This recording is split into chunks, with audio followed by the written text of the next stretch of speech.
Hi friends, இந்த வீடியோவில் வந்து நம்ம என்ன பார்க்க போகிறோம் அப்படின்னு கேட்டிங்கன்னா, இப்போ வந்து நம்மளோட பிரபலமான நடிகையான கீர்த்தி சுரேஷை வந்து நம்மளோட முன்னணி நடிகர், தமிழ் நடிகரும் அவர் வந்து பெண் கேட்டு வந்து நம்மளோட கீர்த்தி சுரேஷ்கிட்ட வந்து போயிருக்காராம். ஆனால் வந்து கீர்த்தி சுரேஷ் வந்து சில ஒரு பர்சனல் ரீசன்ஸ்க்காக அவர் வந்து ரிஜெக்ட் பண்ணியிருக்காங்க அப்படின்றது இப்போ வந்து ஒரு ஷாக்கிங்கான நியூஸ் வந்திருக்கு.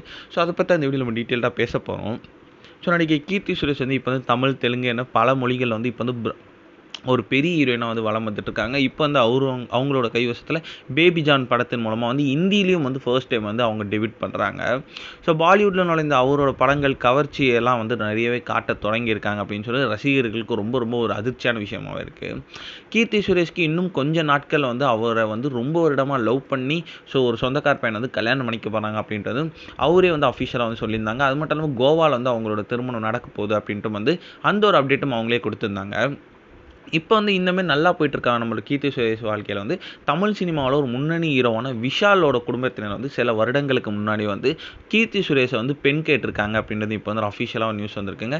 அதாவது சண்டைக்கோழி 2 படத்தின் மூலமாக வந்து விஷாலும் கீர்த்தி சுரேஷும் ஜோடி நடிச்சிருந்தாங்க. அப்போ வந்து நம்மளோட விஷாலோட பெற்றோர்களுக்கும் கீர்த்தி சுரேஷை ரொம்ப பிடித்து போய் அவங்களோட கீர்த்தி சுரேஷ் கிட்டே வந்து கேட்டிருக்காங்களா, இந்தமாரி நீங்கள் விஷாலை கல்யாணம் பண்ணிக்க முடியுமா அப்படின்ட்டு.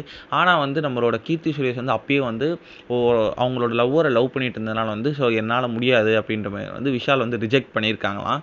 இதை வந்து ஒரு பிரபல நடிகை சித்ரா லக்ஷ்மன் வந்து லேட்டஸ்ட்டாக ஒரு பேட்டியில் வந்து சொல்லியிருக்காங்க. இந்த ஒரு விஷயம் வந்து நிறைய ரசிகர்களுக்கு தெரியாத ஒரு விஷயமாகவே மர்மமாக இருந்துச்சு. இப்போ வந்து இந்த ஒரு விஷயம் வந்து இன்டர்நெட்டில் செம்ம ட்ரெண்டிங்காகவே போயிட்டுருக்கு.